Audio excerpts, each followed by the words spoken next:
Olá, gente. Boa tarde. Hoje nós vamos falar um pouco do nosso prédio, do prédio do Centro Cultural da Justiça Federal. Nós queremos falar sobre um pouco da restauração, da história dele e trazer alguma informação para vocês sobre ele. Nós trouxemos hoje, está conosco, a Marisa Assunção, ela é arquiteta, ela trabalhou em todo o tempo do restauro do Centro Cultural. Então, ela tem muita coisa para nos contar sobre esse período de restauração do prédio. Marisa, se você quiser se apresentar. Ok, boa noite a todos, agradeço o convite. Para mim é uma honra estar representando aqui a equipe do qual eu fiz parte. Eu sou arquiteta, sou formada já há 36 anos aproximadamente.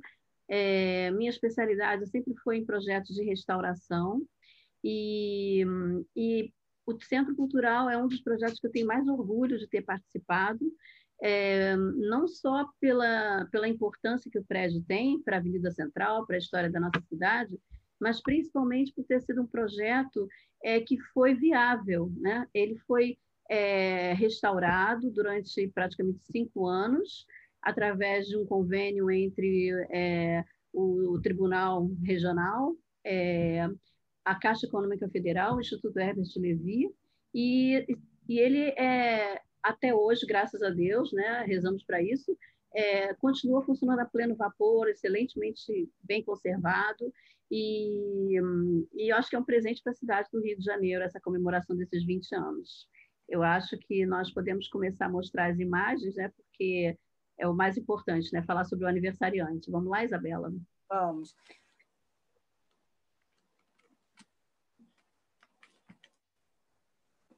É importante lembrar também que a Isabela, ela fez parte da equipe conosco. Então, a gratidão que eu tenho também não é só o prédio, né? A equipe que trabalhou comigo, mas também a Isabela, que hoje é fiel escudeira, né? Defensora do prédio. E sabe agora da história tanto quanto eu, né? Enfim, vamos lá. Para começar, eu acho que a gente... para falar sobre o prédio, acho que é importante falar também sobre o contexto dele na cidade, na Avenida Central, né?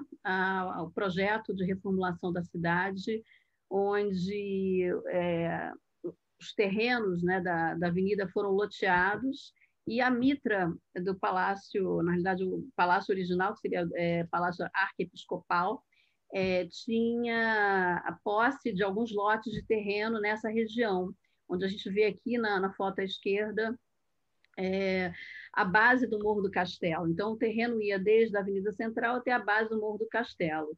E a Mitra, então, desenvolveu o projeto com o arquiteto Morales de los Rios, e no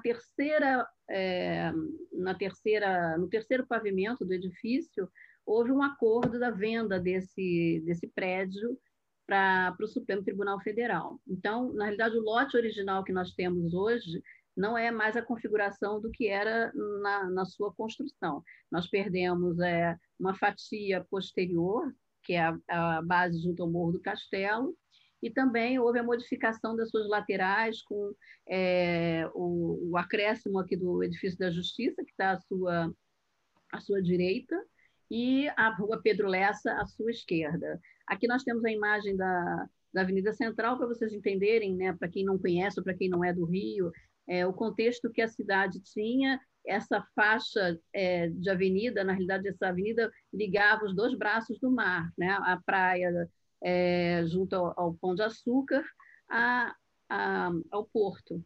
Então, ela fazia a comunicação, um eixo de comunicação entre os dois lados da cidade. Pode passar.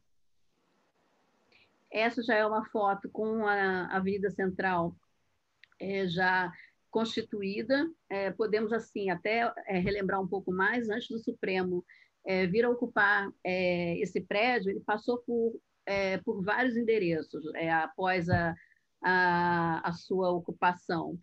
Quando a República foi proclamada, ele ocupou, inclusive, o prédio que onde é hoje o Centro Cultural da Justiça Eleitoral, na 1º de março. Teve também uma ocupação na Rua do Lavradio, ele teve várias sedes até chegar onde ele é hoje. Aqui nós temos à sua esquerda, à sua direita, aqui, ó, o Teatro Municipal, Escola Nacional de Belas Artes, e o nosso prédio querido, né, o Centro Cultural. Vamos lá, ao fundo. Pode passar. Isabela, se você quiser pontuar alguma coisa, você pode falar, Sim. tá? Bom, esse aqui embora a foto não seja de boa qualidade, peço desculpa aqui a vocês, isso é uma reprodução de um dos relatórios de obra que nós tínhamos. Esse é o projeto da Mitra, do Palácio Arquiepiscopal, onde tem mais ou menos uma volumetria similar à que nós temos hoje do prédio, com algumas modificações que vocês vão ver. E esse projeto do Morales de Los Rios, que era um arquiteto extremamente importante para a história do Rio de Janeiro, ele era extremamente historicista. Ele sempre buscava nos seus projetos arquitetônicos uma inspiração de fundamentação na história da arquitetura, tendia algumas coisas para para inspiração de outros prédios históricos da Europa. E esse prédio, então, projetado para a Mitra, a gente ainda preserva nele, né, mesmo que pouco perceptível, alguns elementos que são oriundos ainda do projeto do Morales. Então, se vocês fixarem bem a imagem que nós vamos mostrar mais à frente aqui, talvez, eu não sei se as fachadas laterais aparecem, mas essas arcadas, o ritmo das esquadrias, isso foi aproveitado integralmente do projeto do Morales. E também a volumetria do prédio, né, que não seria mais possível alterar, porque como o prédio já estava na sua construção no terceiro pavimento, né, a construção, é bom lembrar, o prédio foi inaugurado como Palácio da Justiça em 1909, em abril de 1909. E acho que, se não me falha a memória, acho que a sua construção iniciou em 1905, alguma coisa assim, ainda sim, como Palácio Episcopal. Então, a obra já estava assim, bastante adiantada quando a venda foi feita. Acho que o valor de compra do prédio foi 830 mil, se não me falha a memória, contos de réis, se não me falha a memória. Pode passar. É isso mesmo, é isso mesmo. Então, essa é uma imagem bastante interessante, porque quem tem a lembrança do Centro Cultural, já ter visitado, vai reconhecer aqui no corpo central a escadaria principal, com os dois nichos laterais e o grande vitral que nós temos sobre a escadaria, né? Então, essa foto assim, marca bastante isso que eu estou explicando para vocês sobre a evolução do projeto do Morales entre a Mitra, né, e o Palácio da Justiça. E outra coisa também, o Morales era avesso a retrofits. O que eu não consegui descobrir é se ele acompanhou a mudança do projeto da Mitra para Palácio Episcopal. Você sabe alguma coisa, Isabela? Tem alguma informação sobre isso? Sim, a minha informação é que ele acompanhou. Ele acompanhou as alterações e dizem até que a gente pode notar que a evolução do prédio, o térreo é super trabalhado, o segundo andar também, inclusive as portas. Já o primeiro andar, no caso, né? Térreo e primeiro andar. O segundo andar, ele já é mais clean, porque no momento que trocou o uso, ele, como o idealizador do projeto, ele ficou meio chateado de trocarem o projeto dele e agora ele ser uma coisa totalmente diferente.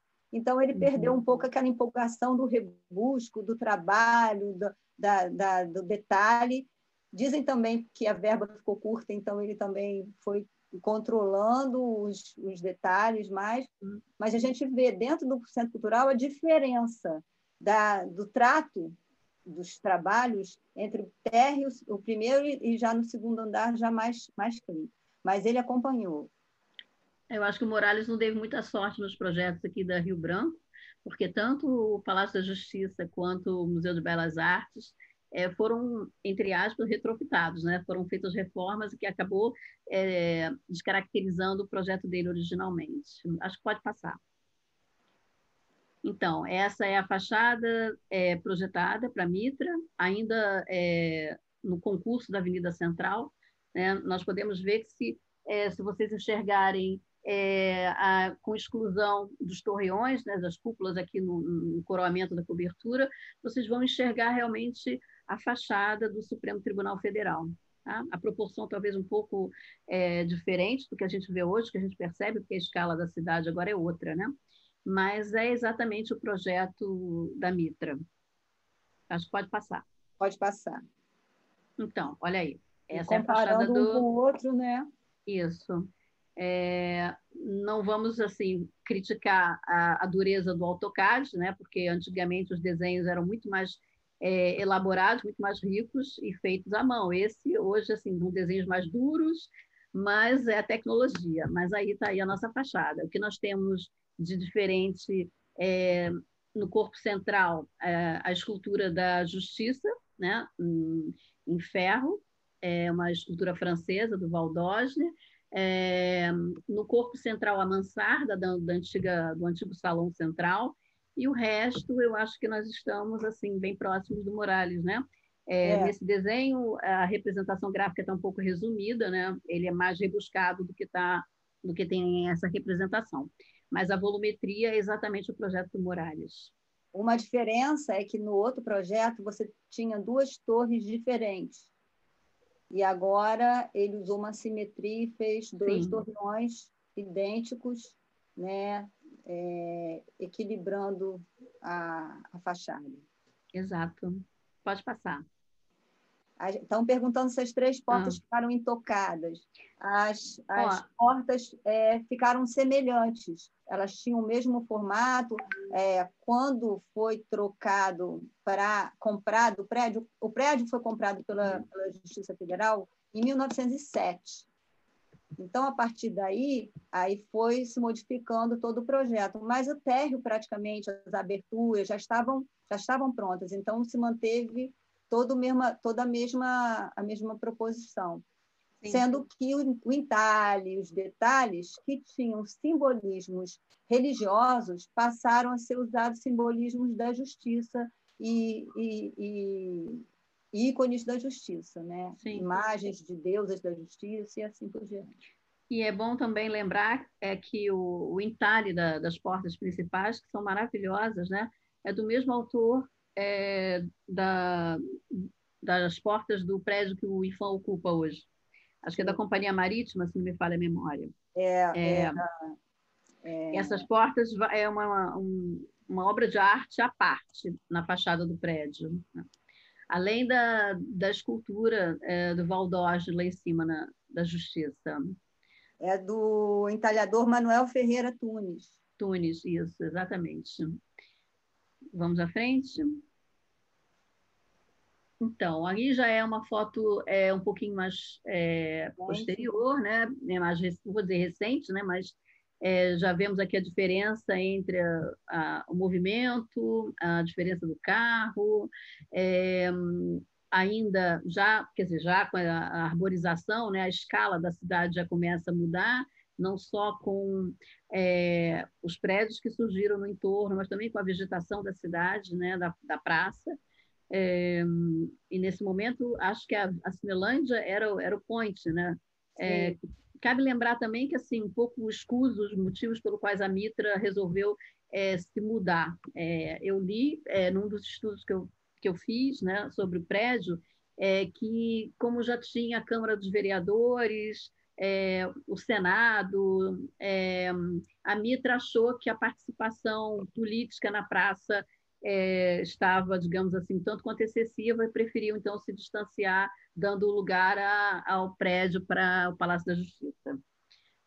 Alguma observação, Isabela? Essa foto ela é até um pouco mais recente do que a próxima que nós vamos ver.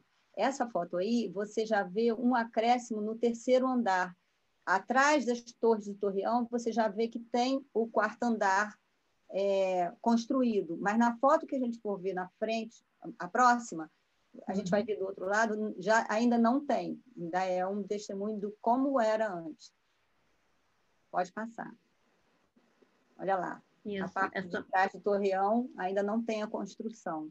E perceba que a escala da cidade era outra, né? Completamente. Você não tinha nenhum pano no fundo, a escala da vegetação, os jardins maravilhosos aqui da Cinelândia, o desenho da calçada. O desenho da calçada, inclusive, durante a obra que foi feita no Rio Cidade, nós conseguimos que a prefeitura repetisse o desenho original e não o desenho proposto pelo escritório de arquitetura que ganhou o concurso para esse entorno. Nós fizemos o gabarito do desenho e eles, então, repetiram o desenho existente no original. Tá? Os desenhos das calçadas da Avenida Central foram mosaicos portugueses que vieram artesãos de Lisboa para executar todo esse calçamento da Avenida Central. E olha, e percebam bem essa volumetria do prédio, tá? Porque as próximas imagens a gente vai mostrar a evolução que o prédio teve ao longo das necessidades da justiça. O que acontece? Nós éramos uma recente república e certamente o prédio foi crescendo organicamente de acordo com as necessidades que a justiça sentiu de criar repartições, de criar espaços, de criar até locais para acervo, né, de seus documentos. Isso também faz parte da história do prédio. Então, no projeto de restauração, a gente procurou manter todos esses acréscimos que foram feitos, porque eram testemunhos da história do prédio. Vamos à frente. Pode passar. Isso. Então, aqui a gente já tem uma imagem também que é bastante bonita. A gente vê aqui a base do Morro do Castelo, essa foto do Malta, e mostra exatamente a volumetria do prédio, muito similar àquela que nós mostramos inicialmente do Palácio da Mitra, exceto esse corpo central que adentra pelo terreno, que foi o primeiro acréscimo feito em 1909, que possibilitou a criação do pavimento, do segundo pavimento do salão de sessões. Embaixo funcionaria uma área de garagem, um depósito para guarda de materiais, e em cima o grande salão de sessões, que é o ponto alto desse prédio maravilhoso, né? O salão é fantástico. Vocês podem perceber que a volumetria é muito parecida com o que a gente tem hoje, exceto com o que vão aparecer mais à frente as fotos, dos acréscimos que foram feitos no quarto pavimento, a clarabóia central, que na realidade antigamente era um guarda-pó, e um vitral horizontal, e acréscimos em corpos laterais das fachadas, das laterais do prédio, né? Cresceu primeiro esse bloco do fundo e depois nas laterais e quarto pavimento.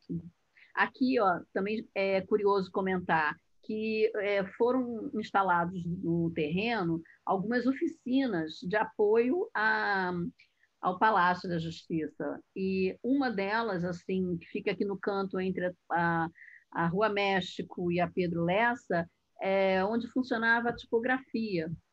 E lá hoje funciona, então, um centro de posto bancário da Caixa Econômica Federal, que foi patrocinadora do prédio. Foi a primeira ala que nós restauramos antes do início das obras de restauração. Sim, tem uma pergunta aqui, era uma tipografia? Sim, era uma gráfica. Alguém tem, Isabela, alguma observação? Não, só isso mesmo. Então, acho que podemos passar.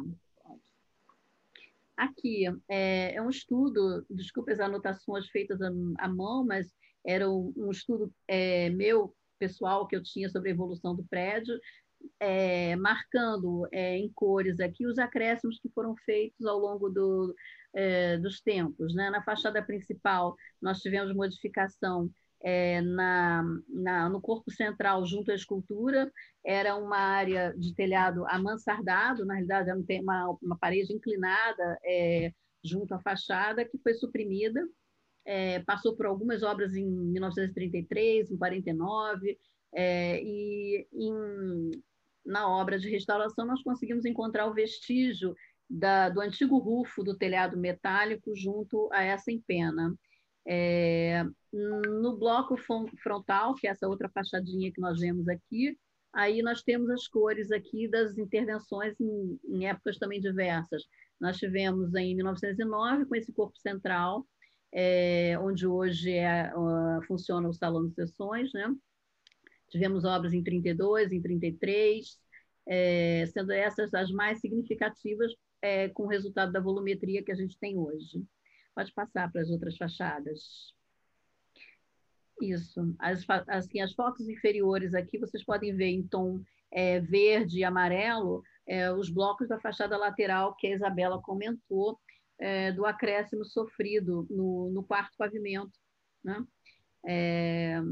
Eu acho que aí a gente, então, fecha a configuração da volumetria do prédio. Então, esse resultado que a gente tem hoje é, de fato, resultante de intervenções que foram até a década de 30.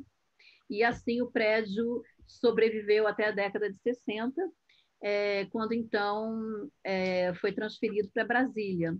É isso? Acho que podemos passar, né? É importante lembrar que quando foi feito o restauro, houve uma questão se demolia essa parte que tinha sido acrescida ao longo até 1930. Porém, como essa parte ela tinha uma identidade com o resto do prédio, ela não era agressiva na estética, e ela já tinha um peso de história, por ser de 1930, ela já trazia uma identidade no prédio, né? Então, optou-se no restauro a manter, até porque viabilizaria mais a utilização do prédio como uma entidade de cultura.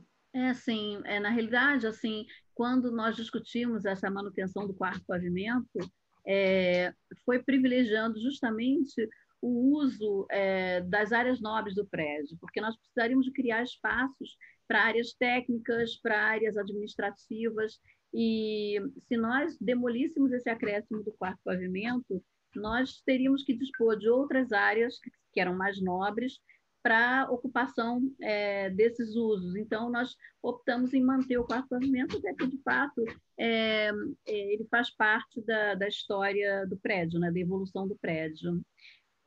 Bom, essa foto aqui é bastante emblemática.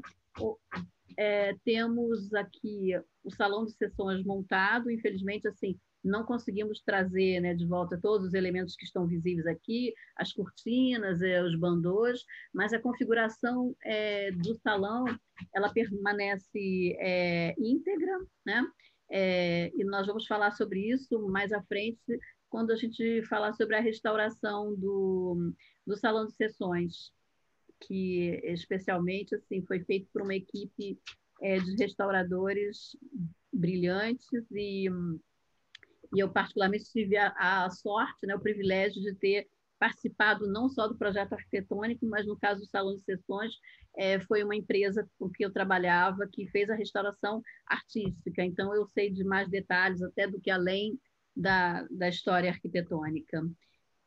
Vamos ver as outras imagens aqui. Eu acho que o slide Marcelo caiu.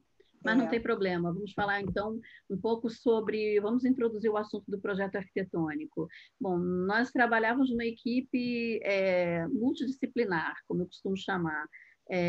Nós tínhamos equipe de... Além dos arquitetos, o projeto arquitetônico, né, do plano diretor do projeto é do arquiteto Glauco Campelo, a coordenação do projeto foi do José Carlos Barbosa, do Instituto Herbert Levi, e a definição do programa arquitetônico do prédio como centro cultural foi discutido com a Justiça, fazendo digamos assim, uma definição do uso dos espaços, quais seriam destinados a quê. Então, nós definimos que a área nobre seria voltada exclusivamente para as salas de exposição. Acho que pode passar essa foto, mais para frente a gente conversa um pouco mais sobre ela, porque a gente volta no... Deixa essa imagem, daqui a pouco eu falo um pouco sobre ela. Então, esse projeto arquitetônico definiu a ocupação dos espaços dentro do prédio, aonde nós locaríamos uma bateria de banheiros, aonde ficaria a nova caixa de escada com a caixa dos elevadores, onde nós teríamos as salas de exposição e biblioteca. Basicamente, assim, o plano do diretor traçou a ocupação que a gente tem hoje no prédio. E aí foram feitos levantamentos métricos, levantamento dos projetos que seriam necessários, né? Não só arquitetônicos, mas também os projetos especiais.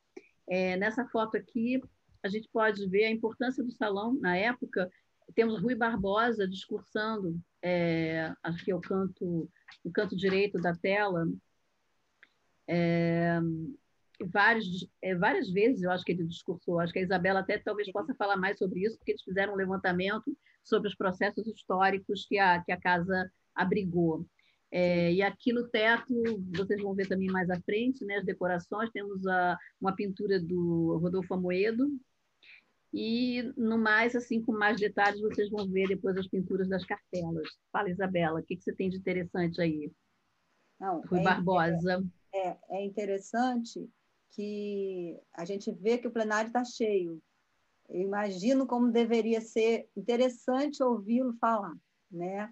E para a gente assim, emocionante imaginar que esse mesmo mobiliário que foi utilizado e tá, pelos ministros e pelo Rui Barbosa ainda está lá sendo utilizado, sendo nosso museu hoje na sala de sessão. Sim. Podemos passar? Pode. Esse é meu desenho. Esse a diferença, olha, gente, a diferença entre um desenho de AutoCAD e um desenho feito à mão. Esse desenho, eu levantei sozinha esse torreão, desenhei exaustivamente, nanquim, na prancheta, em vegetal. Assim, hoje a gente não usa mais, né, esse método, mas eu tenho grande orgulho desse desenho. Foi um levantamento que nós fizemos já pensando na restauração dos torreões, que na época estavam feitos em zinco, havia vários problemas de corrosão, falta de elementos decorativos, e em áreas assim que vocês podem ver aqui à frente dele, esse telhadinho, era vou falar assim de uma maneira errada, mas era um bacalhau de telhado sobre a laje do salão frontal do prédio. E esse telhado também foi todo refeito, também junto com a restauração dos torreões. Sim. Isabela também já desenhou esse, tem alguém comentando aqui, ó. Isabela também já via Isabela desenhando. Isabela é da época da prancheta também, Isabela? Vamos lá, pode passar. Mas o seu desenho está muito lindo. Pois é, muito lindo mesmo, eu adoro esse desenho. Pode passar. Então, aí vamos falar sobre a evolução um pouco do prédio, para chegar, né, no projeto, né, de restauro. Nós temos aqui uma planta de instalação elétrica, de uma reforma que foi feita já como o Palácio da Justiça, que indica a localização de plafoniers, de várias luminárias que nós, infelizmente, não encontramos mais no prédio.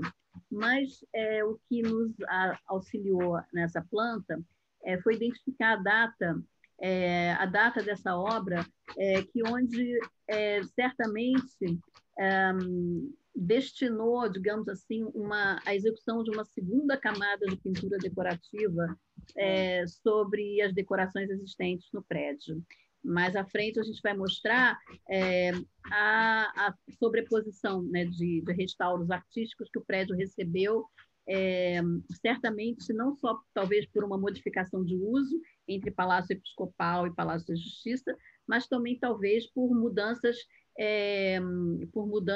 que aconteceram por necessidades das instalações, né, que romperam paredes, e aí talvez pelo modismo eles tenham desejado, então, dispensar as pinturas originais e aplicar uma outra por cima, né? Pode passar.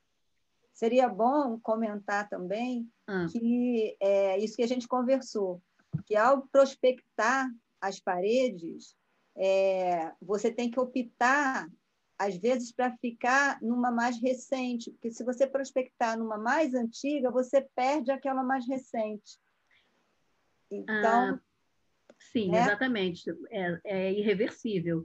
se você tem duas pinturas, uma sobre a outra, e se você decapa essa segunda, né, que não é tão original, para você visualizar a primeira, você perde o registro dela. Então, em alguns casos, o que a gente deixa é uma janela visível da original e dá prioridade à segunda. Até porque é importante a gente não enganar, não misturar os estilos em determinadas ocupações do prédio. Jamais deixar uma pintura que era do Palácio Episcopal num prédio que hoje tem o uso da Justiça Federal. A gente registra essa informação, mas o foco é Palácio da Justiça, tá bom? Pode passar. Pode passar.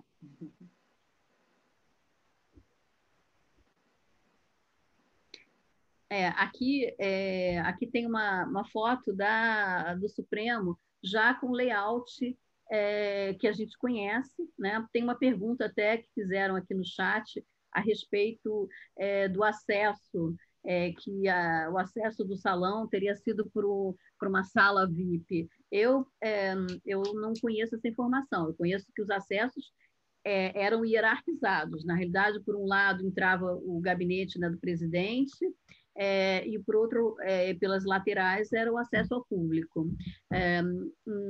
O que eu conheço da história da ocupação do salão é essa, até porque a configuração do mobiliário já não permitiria que o acesso fosse feito de outra maneira. Eu acho que, Francisco, você fazendo aqui a pergunta, o acesso ao gabinete, que essa sala do gabinete era exclusiva do presidente. Inclusive, tem uma decoração específica, né, Isabela? Exatamente. Ela tem aquele vitral especial e esse vitral, a gente vai ver mais na frente, tem uma foto desse vitral. Antes, ele abria uma portinhola e tinha um acesso por essa sala. Então, talvez seja esse acesso que nós estamos falando, que havia um acesso, se o presidente quisesse chegar sem passar por outros, ele chegava por ali, por aquela porta, e entrava direto para o gabinete dele. Pode passar. Aqui é uma planta que fazia parte da pesquisa histórica do prédio, que, na realidade, toda a obra de restauração foi embasada por uma profunda pesquisa histórica.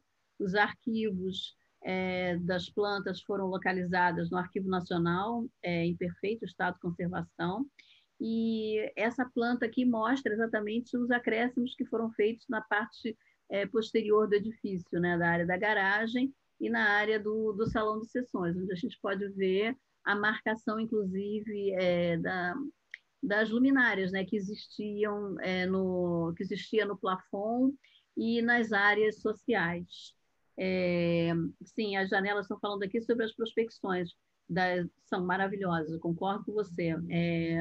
São realmente muito bonitas, e a questão é que, infelizmente, algumas delas a gente não pode deixar visível por dois motivos. Primeiro, porque, como a função principal são as posições fotográficas, às vezes elas interferem esteticamente na composição da sala de exposição. Então, foi privilegiado mostrar pelo menos as que fazem parte do hall principal, para deixar ali um pouco da informação, né, sobre essas decorações. E as demais das salas laterais foram suprimidas em função, ainda estão lá, né, mas estão recobertas por uma necessidade expositiva. E tem algumas que são bem no cantinho, que aí não interferem tanto na visualização da sala como um todo, né? A gente pode verificar em vermelho nessa planta o que foi acrescido no fundo da lateral do prédio também, né? Eu acho que... deixa eu ver aqui se eu consigo ver. Olha, uma coisa também que vocês vão prestar atenção umas fotos mais à frente. Logo atrás da escadaria, nós temos um prisma. Inicialmente, esse prisma na mitra seria um prisma de ventilação, seria aberto. E durante a ocupação com a Justiça, ele foi ocupado, criaram uma escada, enfim, foram deformando o prédio, infelizmente, a gente tem que concordar com isso, né? Que a evolução orgânica nem sempre aconteceu de uma maneira muito respeitando, né, os valores da arquitetura, né? O prédio A foi muito necessidade de espaço era urgente, então repartido. se priorizou justamente os espaços. Então, vocês vão perceber mais à frente que nós focamos no projeto de restauração em devolver para esse hall de entrada, para esse prisma, a iluminação natural que existia e que foi suprimida ao longo dessas reformas da década de 30. Pode passar? Essa foto acho que dispensa maiores comentários, já é a configuração que a gente tem agora, recente, com Mas é bom ver que o prédio da Justiça. Foi antes do restauro, a gente verifica na fachada várias aberturas para aparelho de ar-condicionado. Sim, janelas, nas janelas, nas esquadrias, né? É verdade. E até em alguns lugares, a gente vai ver numa foto lateral, em alguns lugares até na alvenaria, aberturas para ar-condicionado. Sim, é verdade. A questão do ar-condicionado foi um grande desafio que a gente teve. E há sempre a questão de que o prédio respira, né? As paredes são grossas, aí tem a diferença de temperatura externa para interna, a transpiração sobre as pinturas, que às vezes o prédio transpira a ponta da parede ficar muito com uma temperatura diferente, há choque térmico, isso também prejudica as pinturas, tem várias questões, mas infelizmente, assim, para ser um espaço expositivo, a gente tem que cumprir as normas internacionais de temperatura, de exposição, então realmente a gente teve que equilibrar o máximo possível essa questão do ar-condicionado, mas nós optamos até em colocar as máquinas do lado fora do prédio, foi feita uma escavação na lateral aqui ao seu lado esquerdo do terreno. Sim, e as máquinas na Pedro Lessa, né, ao lado da Pedro Lessa, entre o prédio e a Pedro Lessa. E as máquinas de ar-condicionado, os chillers estão no subterrâneo. Né? A gente pode observar aí nessa foto também, lá no fundo, o prédio da Justiça Federal estava acabando de construir. A gente vê a parte lá dos fundos em obra ainda. Pode passar. Aqui é uma vista geral, para quem não conhece o Rio, né? Nós temos aqui à esquerda a Biblioteca Nacional, o prédio da Justiça, e ao fundo ali, onde tem aqueles espigões, e um prédio mais da década de 30, onde seria o Morro do Castelo. Né? Sim. E a gente pode ver na lateral aí, eu acho que isso aí é anos 80. É o MEC, né? Temos o MEC que aparece ali, eu não consigo ver direito a foto, porque ela está clara aqui para mim.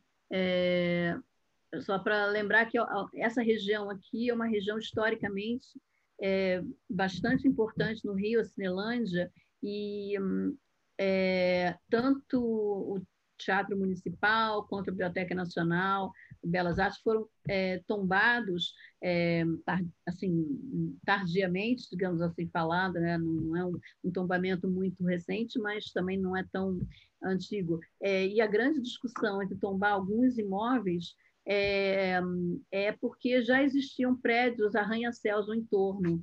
Então, o processo de tombamento de alguns prédios aqui da Cinelândia valia a pena assim, uma publicação para estudantes de arquitetura. Uma discussão entre Paulo Santos, acho que é a Raquel Sisson, se não me falha a memória, um dizendo que achava que tinha que tombar e outros achando que não. Realmente a escala da cidade mudou, mas eu acho que não tira o mérito da importância dos prédios históricos aqui da praça. Né? Sim, o metrô, aqui perguntando sobre o metrô na Cinelândia é da década de 70, e a praça foi praticamente, em frente ao Supremo, foi praticamente escavado inteiramente para a criação do metrô, inclusive que culminou, né, com a demolição do Palácio Monroe. O metrô realmente passa muito perto. O Teatro Municipal tem, inclusive, a sua cisterna de incêndio localizada no subsolo aqui da praça, que só foi possível executar essa obra para a nossa cisterna em função da obra do metrô.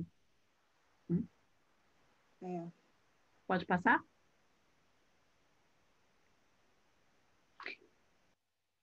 Aqui Aqui nós podemos ver no alto do prédio... Nossas estruturas do prédio, né? Aqui no alto do prédio nós podemos ver a antiga clarabóia, nem vou falar de clarabóia, mas a caixa de concreto que existia no quarto pavimento, que retirava a iluminação zenital da escada e do prisma principal, com a casa de máquinas do elevador ao fundo. Existia na época um elevadorzinho que eu não cheguei a ver no prédio, mas em documentos a gente encontrou registros do elevador original que era atrás da escadaria, atrás do vitral, da escadaria principal. Então, acho que pode passar. Tem alguma coisa para falar? Uma imagem, uma vista superior da volumetria, da cobertura, ainda antes das obras. O telhado estava integralmente, exceto o salão de sessões, mas todo o restante do prédio estava já em telhas de zinco, né, ondulado, né, de eternite. E, caracterizando totalmente, né, a identidade do prédio. Sim, pode passar. Aqui essa foto assim, é chocante, para não dizer dramática. O salão de sessões foi transformado em salas administrativas com divisão de divisórias de Eucatex. Eu cheguei a ver realmente esse forro do salão totalmente coberto, com folhas, com um revestimento de Eucatex também, para justamente bloquear a visão do estado de conservação do plafond, né, do teto da sala. E essa sempre foi uma imagem que nós usávamos sempre, em qualquer exposição que nós fazíamos, para as pessoas lembrarem do estado em que o prédio estava depois da transferência para Brasília, em 1960, como o prédio ficou, para que essa história até não se repetisse, né? Que é importante a preservação do imóvel e não deixar de novo que ele tome, que ele se transfigure a ponto de perder um salão tão importante como esse, com tanta história, né? Houveram alguns vazamentos do telhado, infiltrações, e até essa tela do Famoedo começou a se desprender, ela ficou pendurada. Entendeu? Assim, a ponto da gente perder uma tela dessa, né, tão importante e cara, né, também. E todas essas divisórias e os forros, eles, para que se mantivessem, eles eram chumbados nas paredes onde havia toda aquela pintura decorativa. Foram furadas as paredes para fixar todo esse material. E acho até que uma das pinturas foi perdida, né? Eu acho que uma das pinturas a gente não conseguiu localizar nenhum registro próximo da figura que existia. Pode passar. Pode passar. Essa aí também, do corredor, essa que você consegue ver até... Sim, à direita. Foi perdida. Acho que, assim, dispensa qualquer comentário uma foto dessa, né? Dá vontade de chorar. Sim, várias injustiças, exatamente. Aqui comentando, Aline comentando. É lamentável, enfim. Mas a gente conseguiu. Nós trabalhamos muito para essa restauração acontecer, estudamos muito, pesquisamos até coloração de paredes para retirar esse cinza que existia, a coloração era um pouco mais clara, para que ficasse harmônico. Inclusive, a pintura do teto, nós mantivemos a pintura original dos ornatos, de tão boa qualidade que era. A reintegração foi feita pontualmente. Eu não sei se hoje vocês fizeram alguma restauração sobre ela, mas nós fizemos somente a limpeza. Fizemos a pintura lisa do fundo e a limpeza dos ornatos, de tão boa qualidade que o ouro tinha e a pintura também. Acho que pode passar. Pode passar. Aqui é uma foto do prisma que eu falei, né, sobre atrás da escadaria principal, a escada que existia, que dava acesso ao quarto pavimento. Era o único acesso ao quarto pavimento, dos acréscimos que foram feitos. E ela foi uma das primeiras demolições que a gente fez. Durante muito tempo, o quarto pavimento foi ficando, durante a obra, exclusivamente feito pelo elevador de obras, até que a gente pudesse fazer uma escada lateral de serviço, né, que foi projetada durante a obra, refazendo as circulações, né, de acesso do prédio.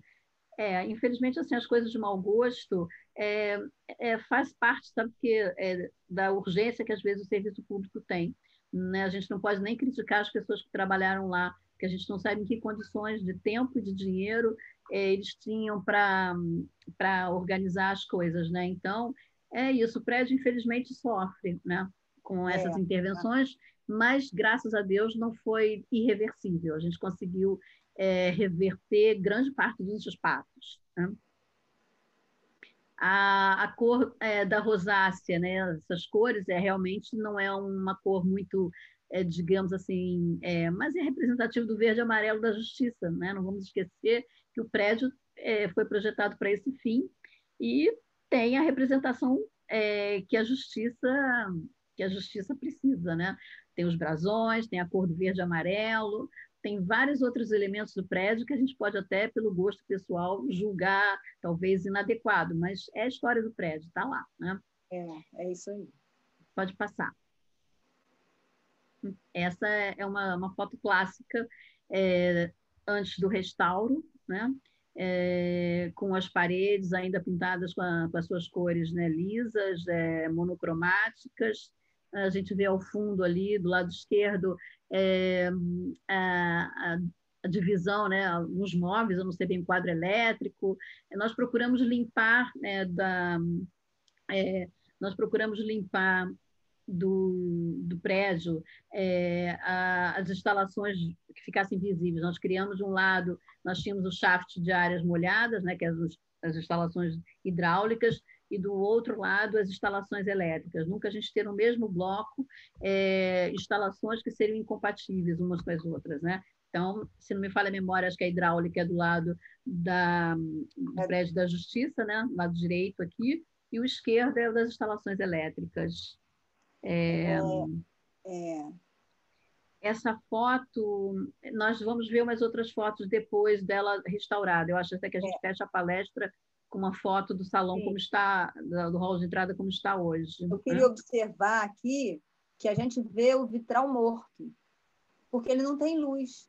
Além da gente não ter a luz da claraboia, toda a construção que está atrás dele, a escada, você vê uma sombra onde a escada passa, você perde todo o valor do vitral porque ele não tem luz. Sim, exatamente. E sem falar que assim, essa história do vitral tem uma história curiosa. Eu não sei se a gente fala agora ou se fala mais para frente. Vamos falar mais para frente, né? Não, vamos fazer um suspense. Tem uma história engraçada sobre esse vitral. E essa escada é uma escada inglesa, é da Macfarlane, ela é famosa. Além de ser extremamente bonita, ela tem uma assinatura importante para o prédio. Todos esses elementos eram escolhidos em catálogo e a Macfarlane forneceu vários elementos em ferro fundido para o Rio de Janeiro naquele período, principalmente na parte de urbanização da cidade, né, de fontes, nas fontes das praças, enfim, muita coisa deles, colunas também. Podemos ir? Podemos. Se vocês tiverem perguntas para fazer, nós esquecemos de falar no início, vocês podem formular no chat ou no question and answer, que nós vamos organizar. O que for muito urgente, a gente responde agora, e o que puder ficar para o final da palestra, a gente dá uma última passada do que não foi ainda respondido, que a gente até lá responde para vocês. E o que a gente não souber também, a gente vai pesquisar, e depois a Isabela entra em contato e responde para vocês. Então, se vocês quiserem também falar em áudio, escrevam no chat que vocês querem fazer perguntas em áudio, que depois vai ser aberto o microfone para falar. Ok, então, aqui é uma vista superior da escada. Vocês veem que a escada por si só já rouba a cena, né, da apresentação. Ela é extremamente bonita, com esses seus lances, né, abertos, e acho que com a claraboia que foi feita, devolvendo a iluminação zenital até para a iluminação do próprio vitral, é um dos pontos mais belos realmente do prédio. Sem falar no salão de sessões, mas é do acolhimento do público, né? É impactante, realmente. É impactante. É um cartão de chegada. Você entra no prédio, você tem como se ela te abraçasse, como ela te convidasse para você entrar no prédio, subir. Entrar e descobrir, né, o que tem além, né? Pode passar. Esse é o hall de entrada, que é muito, muito, muito parecido com aquilo que já tinha sido projetado pelo Morales, está vendo? Os dois nichos laterais, a escadaria, Aqui também tem uma quantidade enorme de pinturas decorativas, nem todas de bom gosto. Confesso a vocês que foi difícil definir quais que nós iríamos deixar visíveis, porque a sobreposição era tamanha que não combinava nem com a história do prédio e talvez assim, eu sei que é difícil a gente ter uma imposição, né, com o nosso gosto pessoal, né? A gente tem que passar a informação, mas confundiria o público, além disso. Então, nós procuramos deixar as prospecções num lugar mais discreto. Nas laterais, sim, nas duas salas laterais, a gente tem uma quantidade de prospecções, eu não sei se ainda existem, porque eu não sei depois como ficou a manutenção delas, mas uma qualidade de pinturas marmorizadas, enceradas, que são belíssimas. Sim, elas ainda estão lá. Essas são bastante interessantes. Agora, essas do hall, de importante, a gente pode ressaltar os brasões do Supremo, né, a ouro, né, que foram restaurados, foram dourados, e eu acho que assim tem umas coisas curiosas também nessas balaustradas, que a gente encontrou umas de cabeça para baixo, viradas, e eu acho que é só, né? Alguma coisa a mais, Isabela, sobre isso? Alguém perguntou sobre a madeira da escada. A escada não tem madeira. A escada tem ferro fundido e o mármore Carrara. Exatamente. E ela é vazada, né? Ela é o toda ferro vazada. fundido é rendilhado, né? Porque Sim. os espelhos da escada são rendilhados e vazados. Muito bom. Pode passar. Aqui já mostrando os desastres da história, né? Nós tínhamos não, ainda temos um ataque de cupim severo nessa área da Cinelândia. E aqui houve um desabamento do fasquios, né, do estuque, devido a cupim. Então, aqui nós tivemos que fazer a recomposição, a restauração das sancas, e é um detalhe também que é o seguinte: nós optamos em substituir a estrutura, infelizmente, assim, foi uma opção até para preservar o próprio acervo da casa, o prédio também, em termos do uso e também por causa das instalações. Nós suprimimos o que poderia vir a dar problemas no futuro em relação ao cupim. Nós fizemos lajes em algumas áreas do prédio, nervuradas, justamente pensando no futuro, o que poderia vir em termos de segurança, até por causa de incêndio também. Infelizmente, assim, a madeira é um registro importante, mas a gente optou na preservação do prédio e na sua manutenção futura e nos riscos que o prédio poderia vir a ter na sua conservação, né? Sabemos que para ser um prédio público nem sempre a gente tem as condições de manutenções ideais. Então, inclusive a estrutura ajudou a fazer uma amarração do prédio, né? Não foi só uma questão de opção de substituição de material, não. Nós estruturamos de novo o prédio através das lajes que foram criadas. Pode passar. Aqui um exemplo, né, do uso das salas como administração, tendo pé direito, né, digamos assim, dividindo os pés direitos que são altíssimos no prédio. Nós procuramos devolver todos os espaços onde existiam lajes, dividindo os pavimentos. Sim. Francisco está aqui perguntando, não sabe onde é. Não, Francisco, eu acredito que seja uma das salas laterais, porque pela tipologia das janelas, você vê que as janelas são cortadas ao meio. São laterais, se não me falha a memória, acho que do lado do próximo ao prédio da Justiça, ao anexo da Justiça. E a gente vê que todas essas interferências descaracterizam o prédio, que é um prédio imponente, com pés direitos amplos, com essas divisões todas, você não tem nem noção da grandiosidade do prédio, né? Sim. Uhum. Pode passar. Aqui mais uma sala, né, com as divisórias improvisando os espaços. De curioso, a gente vê aqui que deveria existir um arco, né, nessa lateral esquerda aqui. Ainda tem o registro da decoração na parede, né, dessa viga. Eu não sei se ficou uma viga, não sei exatamente o que é aí, mas o prédio foi sendo alterado de acordo com as necessidades, como eu falei, né? E as portas, olha, é um negócio à parte. A qualidade das madeiras e dos entalhes das portas internas também. Algumas delas estavam pintadas, algumas nós tivemos que manter a pintura porque já existiam muitas intervenções anteriores de restauros feitos e aí, esteticamente, ela estava assim, num estado que não daria para deixar ela totalmente decapada no seu original, só com verniz. Mas as salas das exposições frontais, nós conseguimos apenas fazer uma limpeza com solvente e um bombrilzinho fininho, decapamos ela e deixamos ela nascer original. São todas em peroba do campo. São muito Pode bem. passar. Essa é a sala da biblioteca. Essa mesa também. Vocês continuaram mantendo esse espaço, né? Essas cadeiras também são originais e são também. Eu acho que vocês continuaram mantendo essa organização das estantes, não? Sim, sim. A biblioteca, ela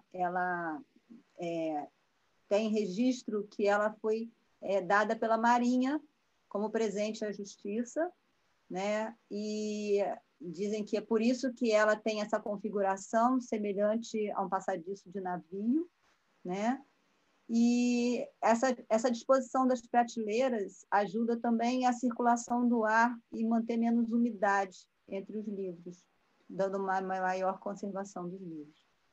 E essas cadeiras vocês não têm mais, não têm registro para onde foram? Não, nós não sabemos onde estão essas cadeiras. Vocês já viram em prédios da Justiça? Talvez tenham sido levados na época da restauração para os prédios da Justiça. No Teatro Municipal nós temos algumas cadeiras similares a essa, que eram também da nossa biblioteca. Eu acho que era comum mais ou menos esse estilo. E elas são tão pesadas que os pés têm rodinhas de bronze, para facilitar justamente a pessoa se levantar e arrastar a cadeira. É curioso isso. Olha, notem também que esse teto foi totalmente coberto com gesso,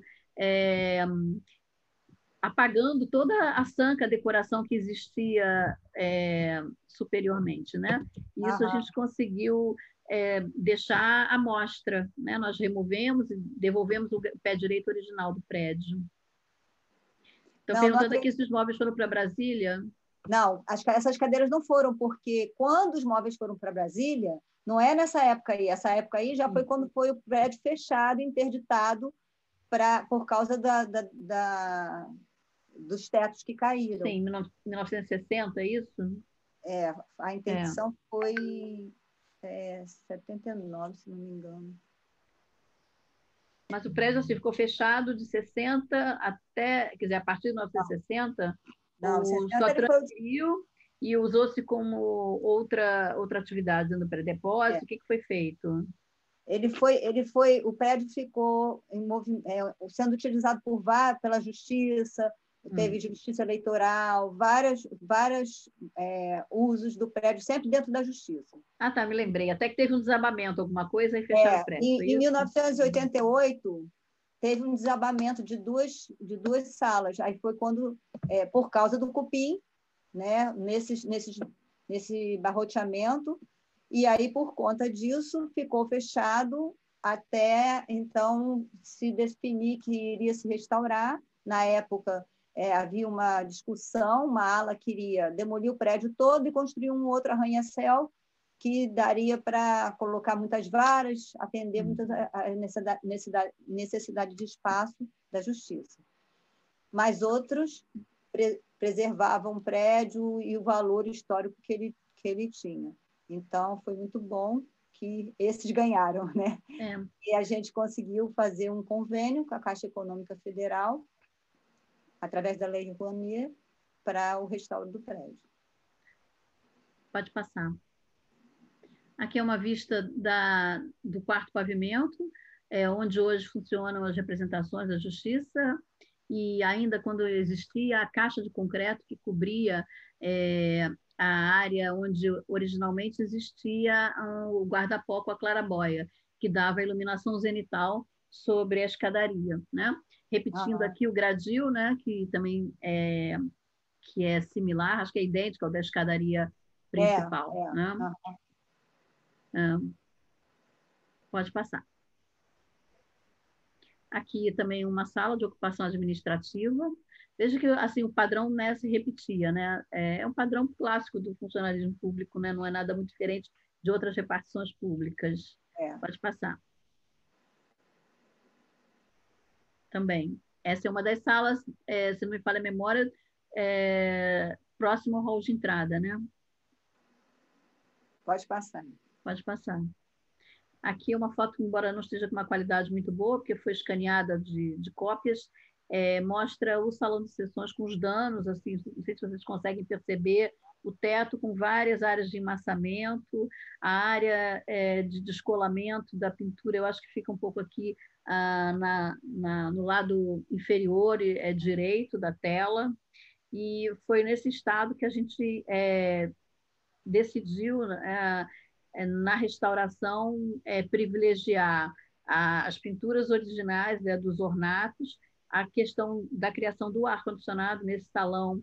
Nós optamos também em inserir as grelhas e o retorno em elementos que ficassem pouco perceptíveis, porque realmente o ar-condicionado teria uma presença visual muito grande, esteticamente comprometeria muito a vista. Então, isso foi extremamente estudado. Aí nós optamos em colocar as grelhas nas áreas que estavam grande parte deterioradas, que estão no entorno aqui do plafond, na parte, vou chamar de plana, mas na parte mais baixa do forro, que teria que ser restaurado, as cambotas de madeira que fixavam o forro foram todas tratadas contra cupins e foram substituídas algumas, reforçamos, fizemos a consolidação do estuque e aí, nesse momento, nesse embalo, a gente optou em inserir ali as grelhas de ar-condicionado. Tá? Pode passar. Isso aqui é um típico levantamento que foi feito antes da obra, do cadastramento feito dos espaços e das salas. Na realidade, o prédio foi todo numerado, os espaços foram numerados, as esquadrias, e cada espaço ganhou sua ficha de cadastramento, onde foi fotografado detalhes de piso, detalhes do estado de conservação, a volumetria do espaço, e marcado, inclusive, na planta baixa, o ângulo fotográfico de onde aquelas fotos se representavam. Esse trabalho foi feito, inclusive, com arquitetos da Caixa Econômica Federal, que foi a Maria das Graças, o Pedro Paulo e eu que fizemos. Foi um primeiro levantamento, após o levantamento arquitetônico feito pelos arquitetos que faziam o projeto do prédio. Naquela primeira foto ali, a gente vê o fechamento onde hoje é a Claraboia, né? Sim, exatamente, a caixa de concreto. A caixa de concreto que tinha lá. Pode passar. Aí vem outras fichas mostrando, olha, por exemplo, o estado de conservação do forro, da parte mais baixa do forro do salão de sessões, os vitrais também foram restaurados pelo George, muito querido, do Belas Artes, que deve ser tombado também junto com o prédio, porque tem muita história para contar, né? E o Jorge também trabalhou com a gente nessa restauração, foi uma das pessoas que mais também contribuíram para o resgate da história. A família do Jorge tem muita tradição na área dos vitrais do Rio, e o pai dele, certamente, não só o Jorge, mas o pai dele também deve ter atuado em algumas restaurações aqui na Tinelândia, inclusive, acredito eu, nesse prédio da Justiça. Sim. Ele diz que ele começou a trabalhar com 10 anos, se não me engano, com o pai, trabalhando em vitral. E olha só, o que também é bom alertar, esse vitral não tinha função só de decoração, ele funcionava também como janela, porque nas laterais das figuras centrais, os vitrais abriam para ventilar o espaço. E isso talvez até tenha provocado alguns danos que o vitral tinha, por causa da movimentação do vidro, você fragiliza a caixilharia, fragiliza o chumbo, né? O chumbo é extremamente macio, nem toda a estrutura certamente resistia à movimentação. Eu acho que a gente está com o tempo meio contado. Vamos à frente, então? Vamos acelerar um pouco aqui.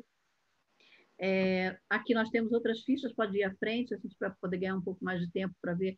Essa foto é curiosa, porque tem justamente o George trabalhando, e tem uma história curiosa que encontraram marcos alemães falsos após a desmontagem desse vitral e de uma parede que existia atrás dele.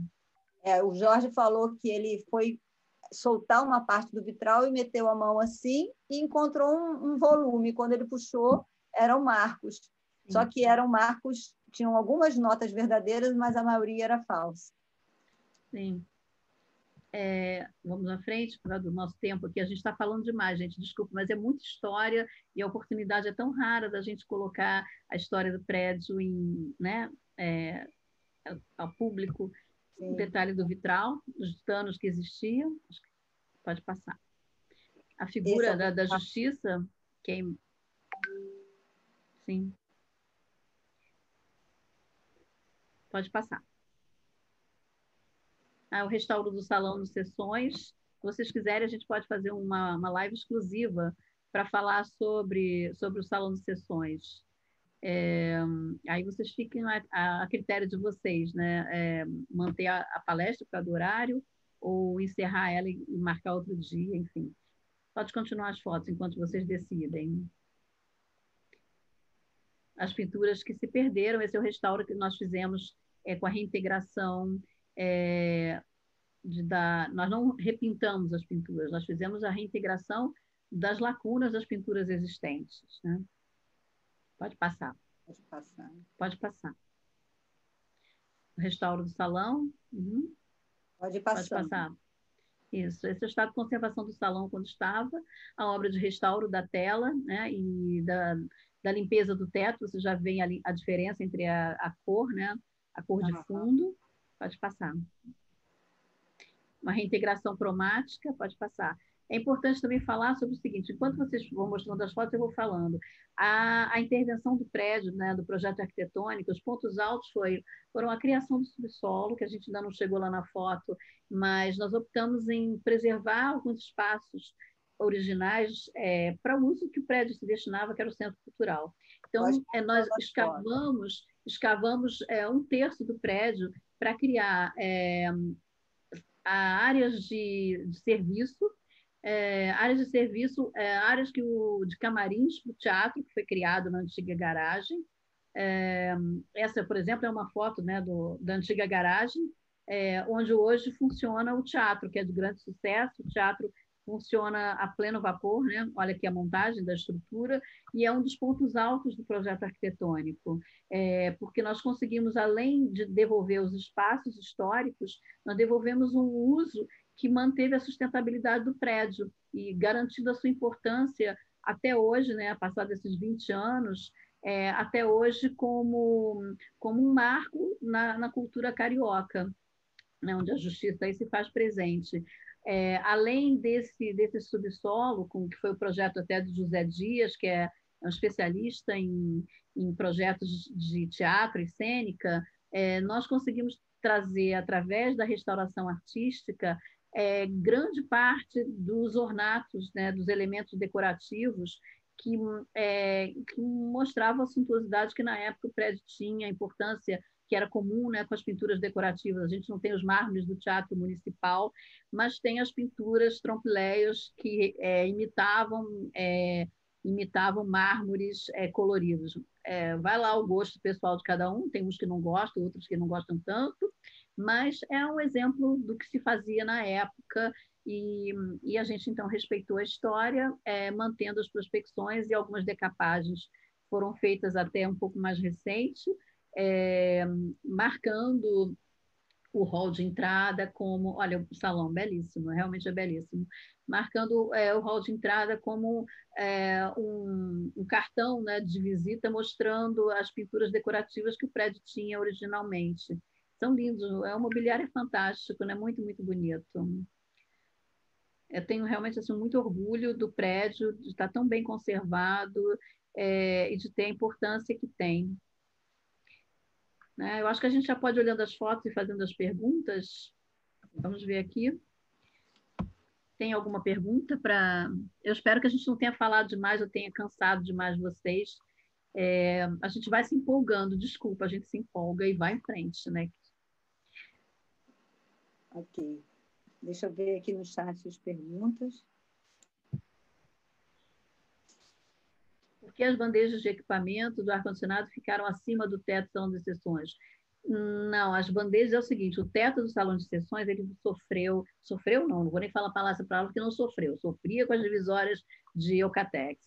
Nós decidimos fazer a consolidação do teto e em cima do teto existem umas bandejas que é onde estão apoiadas as máquinas de ar-condicionado. Elas sofrem, claro, corrosão, mas é natural no ar-condicionado. A gente tem que fazer uma manutenção constante, até porque a água, em contato com o oxigênio, a estrutura metálica sofre. Então, a melhor situação é sempre drenar essa água o mais rápido possível, ter uma boa ventilação. O teto, todo o prédio, todo o telhado foi protegido com uma placa de isolante térmico e pluvial, porque o caso de quebrar alguma telha, a água não ter acesso às salas, ela escoaria direto nas calhas, e com isso a gente reduziu também a temperatura interna dos espaços, favorecendo o ar-condicionado. A escolha dessa questão do ar-condicionado é muito difícil, porque imagina você passar dutos de ar-condicionado naqueles tetos maravilhosos, com sancas maravilhosas. Então, é muito difícil no ar-condicionado para um prédio histórico você decidir o partido que você vai adotar. E eu acho que nós fizemos o melhor partido possível. Eu acho que, infelizmente, assim, o prédio precisa ter um ar-condicionado, precisa ter até para o clima que a gente tem no Rio, para as exposições que o prédio iria abrigar. Era inconcebível que o prédio não tivesse um sistema de ar-condicionado e controle, né, de umidade. Então, nós tentamos dar a melhor solução possível e o menor impacto possível para a arquitetura do prédio. Ok. Bom, nós agradecemos muito a presença da Marisa com a gente. Eu acho que foi para todo mundo muito prazeroso. A gente passou um pouco da hora, porque realmente são muitas informações, né? E fica aí a proposta da gente trazer mais vezes falar do prédio. A gente tem que lembrar que falar do prédio e falar do que ele passou é muito importante para que ele se preserve, para que as pessoas entendam o valor do prédio, o valor da história e o valor que a gente tem que dar no cuidado com ele para que ele possa continuar sendo um emblema de uma época, de um tempo, que ele possa contar a sua história sempre, né? Eu queria também agradecer, em nome da equipe que eu participei, agradecer também a Isabela, principalmente que eu sei a dificuldade que é a gente brigar pela manutenção de um prédio público, ainda mais nas condições que nós ultimamente vivemos, né? E que, assim, eu tenho certeza que nós acertamos na escolha de algumas soluções, nas opções arquitetônicas de criar os espaços, que tornou o prédio realmente, assim, autossustentável, né? Garantindo a importância dele aqui na cidade, na Cinelândia, e mantendo a nossa história, né? É isso, nosso patrimônio. É isso. Eu agradeço muito e dou os parabéns também à gestão do Centro Cultural pelos 20 anos. Obrigada. Aqui, estou dizendo que a Isabela briga todo dia, é isso aí. Infelizmente, a nossa função é essa, né? Verdade. Ok, gente, eu agradeço muito. Obrigada. Obrigada pela sua presença. Boa noite. Boa noite.